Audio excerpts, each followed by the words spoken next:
If you've got a good job but you still feel stuck, this is probably why. You're well paid and you have a comfortable life, but something doesn't feel right. You probably don't complain much because there are plenty of people out there with a lot more to complain about. You're doing well by most standards, but still, there's this feeling that you could be doing more and making more of an impact. And a big part of that is everything you've built only exists inside your job. You don't get to this position without being ambitious, but in any organization, you'll reach a point where you can't climb any higher. And that ambition muscle that you've been training for the last 10 years doesn't have anything to push against. All the experience you've earned, all the skills, insights, and knowledge aren't visible to anyone outside your company. Do you just get comfortable and let it waste away? When you have a good job and a nice lifestyle, no doubt you'll be wary of rocking the boat. But that little voice in your head that says, I can do more, isn't going to go away. So you feel stuck, and that can last for a very long time. Not because you're not capable, but because your expertise isn't visible. I'm James, a former creative agency director, and this is how I felt 4 years ago, and 3 years, and 2 years, and this time last year. It took me a long time to get out of a role that I'd outgrown. The hardest job to leave is one that's fine, good even. Working with people you like, doing things that you're good at, and making more money than you need.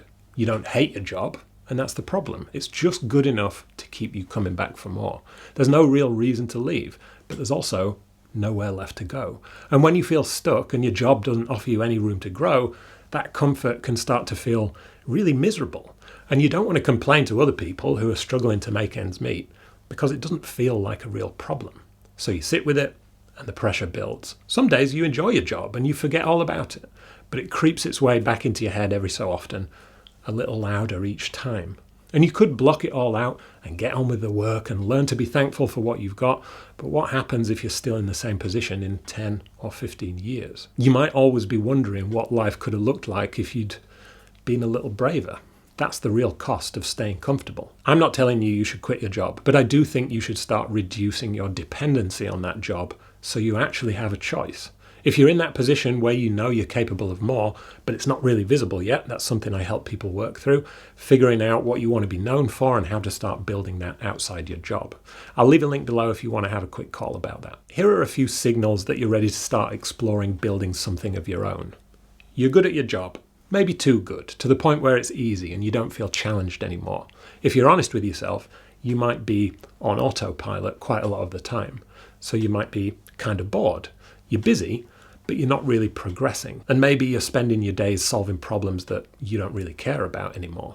And you're not learning anything new. But at the same time, people rely on you. You're trusted and dependable because you know your role in the company really well, which sounds like a good thing, but it usually means that there's no one pushing you anymore. And you probably have a lot of ideas too, things you'd like to try and improve, but they don't go anywhere because your company doesn't want your ideas. I know how frustrating that can be. So you start looking outside work for things to fulfill you a bit more and give you energy. On their own, none of these are a big deal, but when they start stacking on top of each other, you're comfortable, but you're also stuck. It's either a recipe for disaster or an incredible opportunity. I started as an unpaid intern. 3 years later, I was a director of a 50-year-old company. I worked hard, I went above and beyond, and I got really good at my job. And then it just stopped. My progress plateaued and my day-to-day stayed the same for years. So I started writing a blog with some helpful tips to other people in my industry. Nothing serious, just a little side hobby. That turned into YouTube, then Instagram, then one-to-one coaching sessions, then a book, which is recommended in universities around the world. None of these things make that much money on their own, but together they gave me a nice little buffer. Most importantly, though, they gave me energy and all the things that I'd been missing in my day job. At work, I was an anonymous employee. Outside of work, I started to become a useful and valued voice in my industry, and that completely changed my perspective. In some companies, that recognition could have been praised and encouraged, and after all, my efforts reflected well on the company that I worked for, but unfortunately, they didn't see it that way. It was seen as more of a threat than an opportunity, so I did leave. But you might not have to. Your company might start to see your value and give you more opportunities to find that fulfillment at work again. But either way, you'll have options. It took me years to figure it out. And with this channel, I want to help you do it much faster. So if any of this resonates with you, I hope you'll subscribe and stick around. If you're good at what you do, you already have something valuable. but you might not be using it to its full potential. You don't need to reinvent yourself. You just need one place where your work can be seen by other people. And the internet gives you a lot of options to start sharing what you know, because the moment you do that, you stop being dependent on your job to give you opportunities, and people can actually see what you're capable of. And that's when things start to change. I worked at my company for 10 years, but people don't really care about that. They only know me for my public-facing side projects where I've been able to have a real impact.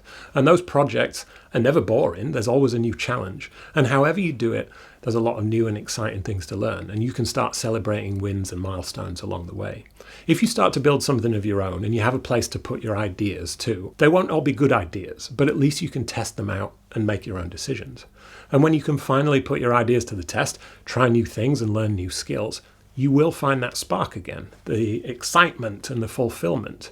And maybe your side project is related to your expertise at work, but maybe not. It could be something completely different. Either way, it's something you can build alongside your job, and it might give you some newfound energy that you can take back to work. Or it might offer you a new direction that ultimately allows you to leave. No wrong answers. When you have one employer, you are entirely dependent on them, tied to your desk with golden handcuffs. When your work only exists inside your job, your opportunities are limited to that job or that organization. When you build something of your own, you create leverage, more income, more recognition, more opportunities, more freedom, and eventually more choice. And that's the goal, not to quit your job, but to make sure you're not stuck in your job. So however you choose to do it, I hope you'll start thinking about what life could look like if you had more options. And if you want some one-to-one help with figuring out how to start building something of your own, there's a link in the description to book a free 20-minute call with me. See you next time.